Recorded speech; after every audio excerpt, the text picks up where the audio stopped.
Okay. Welcome everyone to another UB podcast, and we are super excited to welcome Wim to this episode. Wim has been a newbie, but very active in the industry. Wim, your first race ever, and you're attempting the roof. What a way to start, eh? What a way to start. Yeah, what a way to start. Roof of Africa 2025. Luckily, it's only bronze. I contemplated doing iron, but I think that won't be very cool. No, go big or go home. Yeah, let's do the bronze and get it over. So roof is around the corner. Tell us a little bit, how has your journey been leading up to your preparation, and what made you decide to do the roof? So to answer your last question first, obviously the family at UB, they played a massive role in my decision to go do roof. But yeah, prep and training has been tough because you need to put hours on the seat. I upgraded my bike recently, so I'm still in the honeymoon phase with that, so that's very nice. But yeah, hours on the seat, hours in the gym, you know, I mean, you're a legend, Lorenz. I should actually ask you the questions. No, big respect to you, big respect. Thanks, yeah, so let's do it and see. So you mentioned you upgraded your bike. You went from a 2014 to a 24. They call it an old smoker, 2014 KTM 300, and I think a month ago I upgraded to a 2024 Husqvarna 300. So that's a massive upgrade for me. So you've been doing quite a few of the UB rides in the week with the team. And the word got back, your first ride on the bike, Wim is a different rider. That's it? Yeah, you found like How much did that guy get paid to say that? Yeah, well, I must say that was my first ever ride on my new bike, and I must say it was a dream, eh? So it might look like I was in front there, but I think the bike and the excitement around it played a big part, because all the guys from UB, while we're doing the art rides, those guys are champs, eh? Those guys are really champs, and I enjoy it. I mean, what a group of guys to do it with. I think the all-around feeling with this roof is very exciting, and I'm not too sure. Am I the only guy that's doing roof for the first time? No. There's a few oaks doing it for the first time. All right, no, then I feel much better. Yeah, they've at least done some form of events in the past. You're the only brave guy. Zero. So this is the first. Wim, obviously you're not a newbie to health and wellness and fitness. Obviously we can see the guns are loaded for the event. Yeah. Tell us a little bit, what's your preparation been like leading up to the roof? What was your preparation? What did you change? Nutrition, food that you eat? All my years I've been quite an active guy, you know, outdoorsy guy, and but my main focus was obviously, because I'm associated with a couple of cool brands, you know, my physical appearance needs to be like in tip-top shape. So I usually just push the gym and try and get as muscular as possible, which is not the best thing to do when you want to do enduro riding. So I changed my training. I changed it quite a bit. I lost a bit of weight. So I went from like just pushing reps and weights and as heavy as I can to, you know, mobility and combined with strength, cardio. So a lot of kettlebell workouts, focus on your core. I mean, the bike riding it's an activity on its own. You burn a lot of calories while you ride bike. So my training in the gym has totally changed. My nutrition as well. I mean, I get my supplements from USN. They play a very big role in my supplementation, and I incorporate it into my lifestyle. But that also went from mass gainers, you know, all of that to now taking, you know, gels for endurance and mixing electrolytes and stuff. So. Yeah, that completely changed as well. Diet, I must say, I haven't touched much on my diet. I'm a guy that quite eats a lot, so I haven't changed my diet yet. So I think I might need to the roof is around the corner, so I don't know if that's going to play a big part. But yeah, I just eat and burn calories and try and get fit and stay fit. Yeah, that's the big thing. I mean, you know, out there, you know, depending on how tough the route's going to be this year, you might be looking at 5 hours, you might be looking at 3 hours, but could even be 9 hours.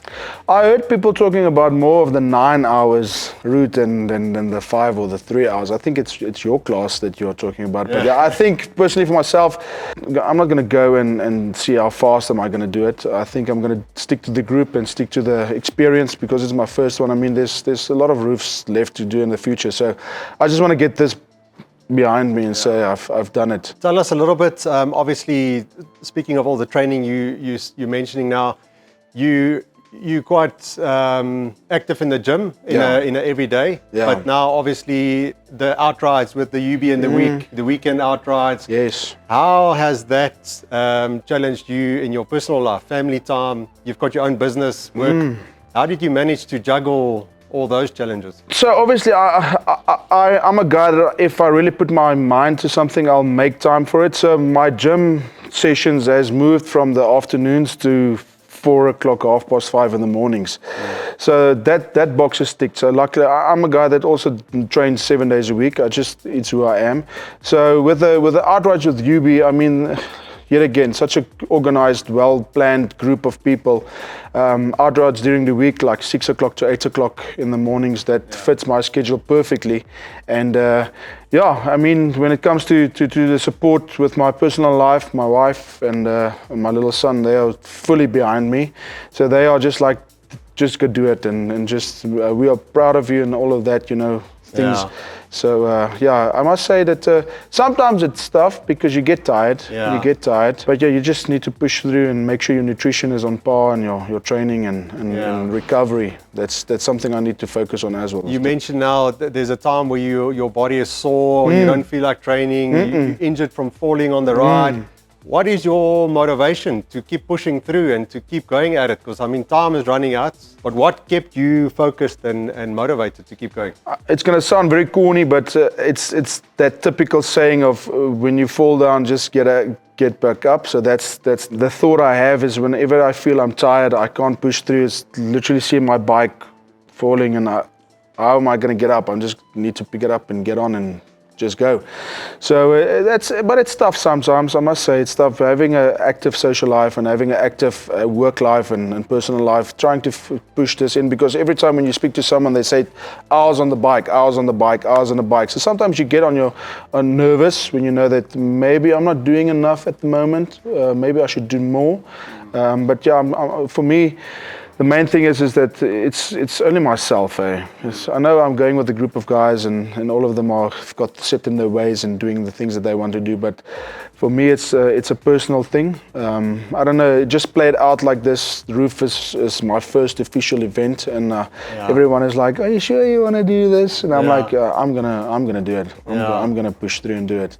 Yeah. So it's fall off and just get back on and go. Obviously, the roof is an international event being in Lesotho, but this year it's part of the World Enduro Extreme. What does that feel like? Does it intimidate you? Does it motivate you? Does it excite you? I saw a video the other night where they said that the bronze guys need to really buckle in because there's some excitement and some obstacles waiting for the bronze class guys. So I won't say I'm very nervous.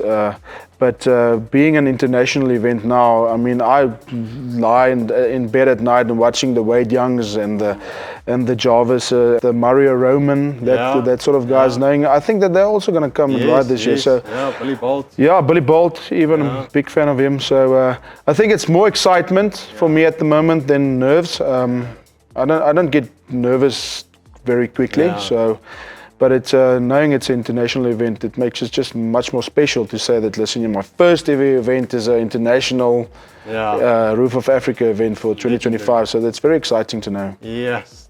Yeah, obviously, Gray McLachlan setting the route this year. And I mean, he's a well-known name in the industry, a legend in the sports, done multiple roofs. So I do think you guys have your challenge cut out for you with the bronze. I think he's going to stitch together a great route that's challenging but yet flowing and enjoyable.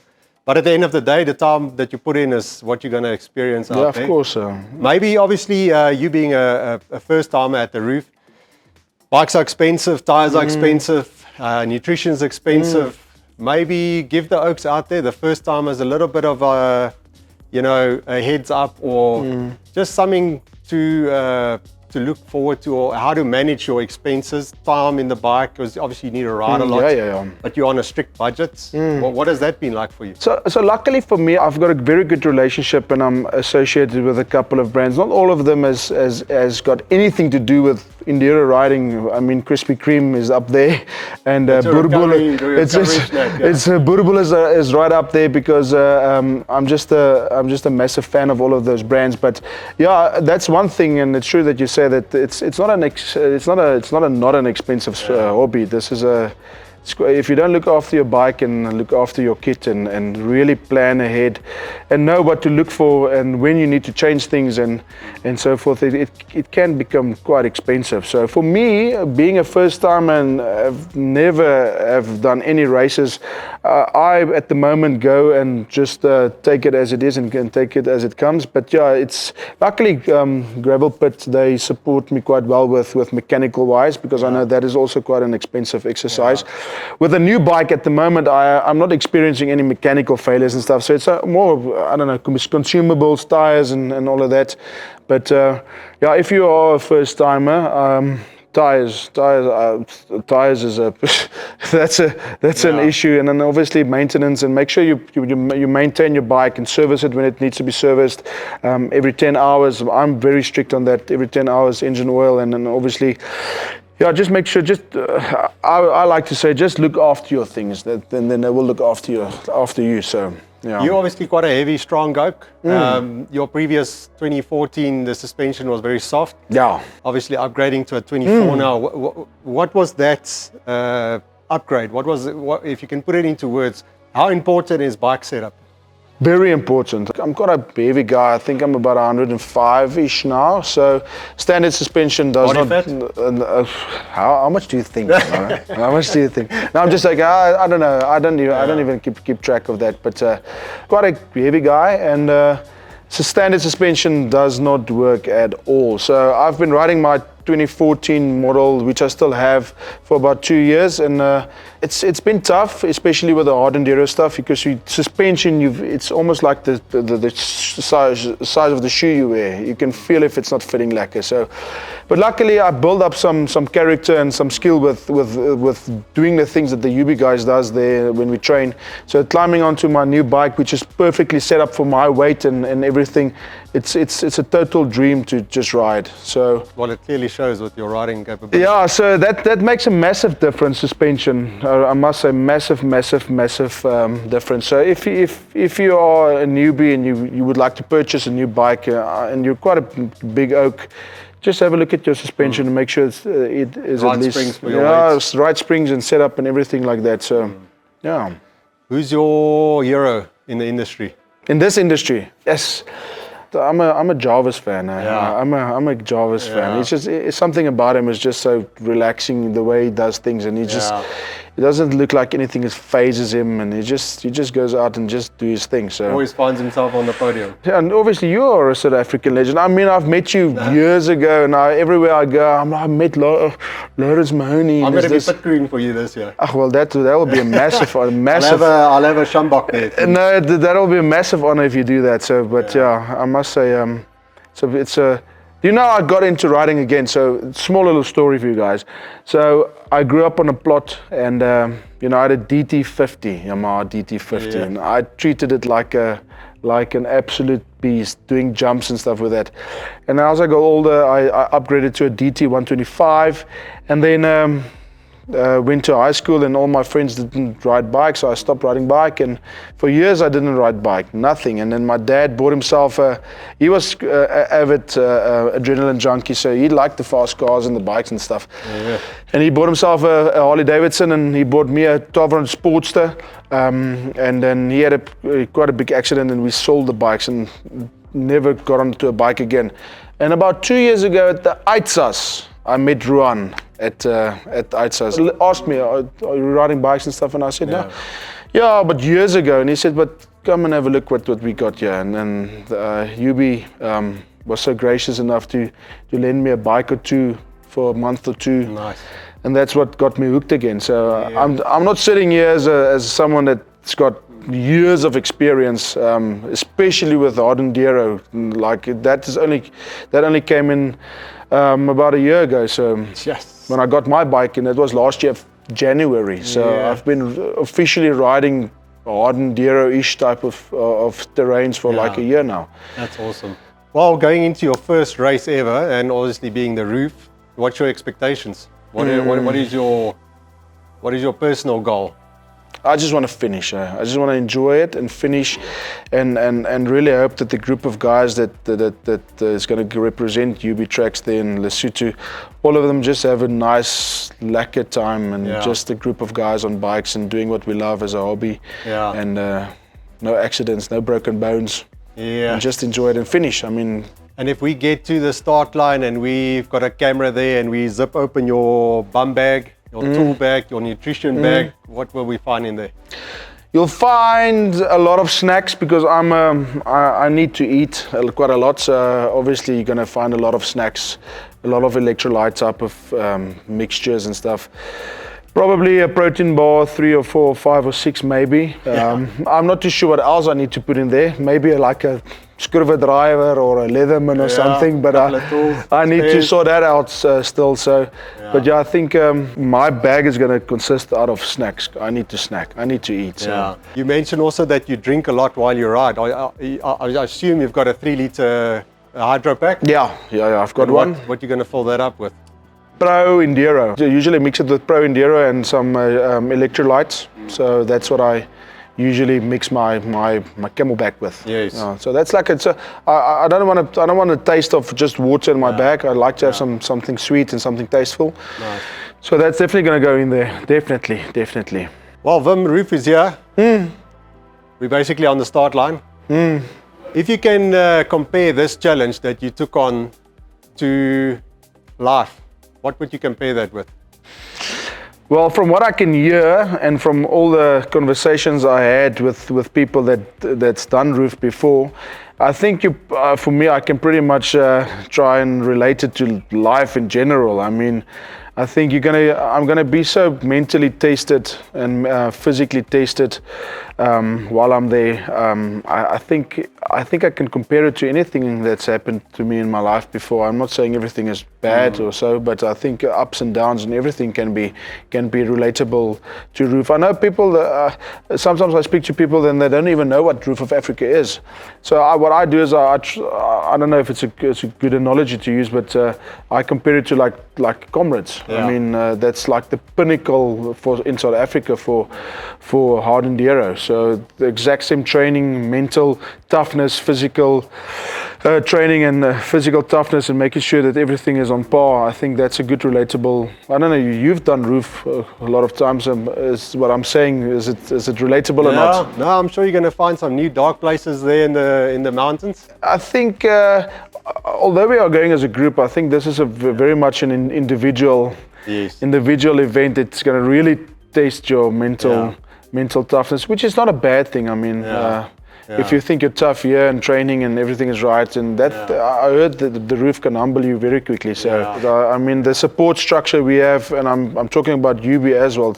Everything is so professionally organized and support systems and stuff like that. It's a total honor and pleasure just to experience this Roof of Africa with the team at UB. So that's awesome. Yeah, they've opened up their arms and they've invited me in, and it's just a massive blessing to be part of the team. And that's why it's such a success. I mean, everything we do here is because of the love for the sport. And yes, it's just amazing. The passion and the emotions that it brings out. Yeah.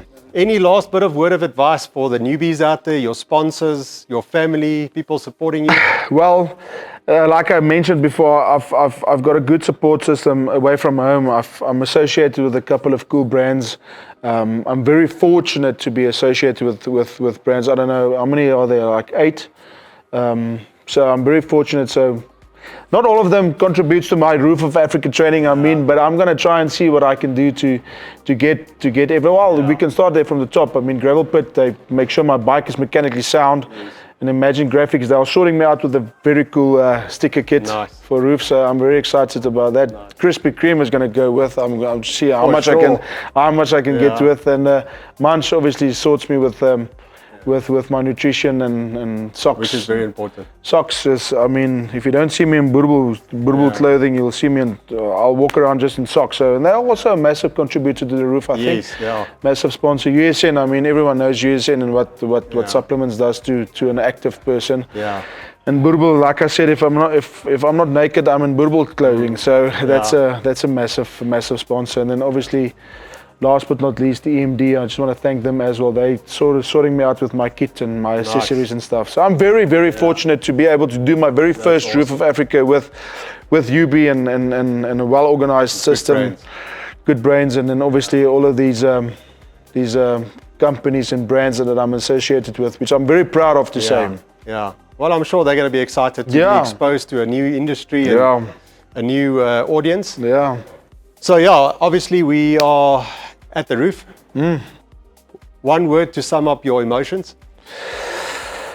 I'm trying to create the word in my mind here now, but I think it's if I may, it's a little bit of nerves and a little bit of excitement, and I think if you combine a little bit of nerves with a lot of excitement, I think that's a very good headspace to be in at the moment. So I'm more excited than what I'm nervous. So So that's a good place to be. Yeah, I think you can't go do roof without being nervous. I don't know if there's someone that does it that's not nervous. So that keeps you sane. Yeah. Keeps you on your toes to make sure that, listen, this is not to play with. You need to handle this with care. Yeah. Well, Wim, thank you so much for spending your time with us. Thank you, Lawrence. All the best. We're going to be there, rooting you on. Can't wait. Maybe we should have a recap afterwards. Definitely. I might sit here like this, but or like a champ. I'm really excited. Yeah, thanks. A little bit something from the team just to say thank you. Thanks, Lawrence. I really appreciate it. Yeah, this is cool. Thanks, guys, and thanks for the support. I really appreciate it. That's a wrap. Thanks.